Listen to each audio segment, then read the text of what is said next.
There's Sure. this phrase out there that identity is the new perimeter, which I'll be honest, I hate. Why do you hate identity is the new perimeter? Because it's not a new perimeter. It's been around forever. It's just people are starting to pay attention to it now. Well, I would say from what I do get to see is that in real incidents, it is often the first thing that gets challenged. So, and it's also, it's the first thing that becomes a problem, and it's also the last thing that you might want to be able to trust it again.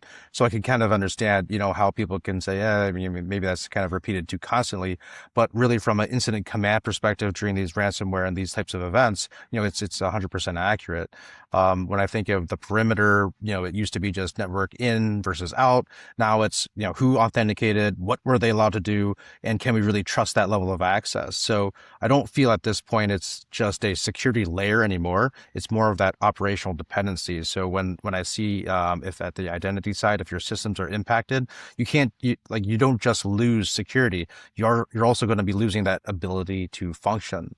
So to me, that's kind of how I would kind of characterize that as that almost a blast radius kind of multiplier for when an event does happen. Thinking about it from identity and governance, making sure that, if that is tight, then when an incident does happen, it's going to be that much more containable. But when you look at on the flip side, if identity is in a messy state, that privilege sprawl, those stale accounts, those weak controls, those nightmare conversations that I'm having with some of the victims, then that response effort really becomes more blunt force instead of more of a scalpel and more prescriptive. It's going to be exceedingly more disruptive.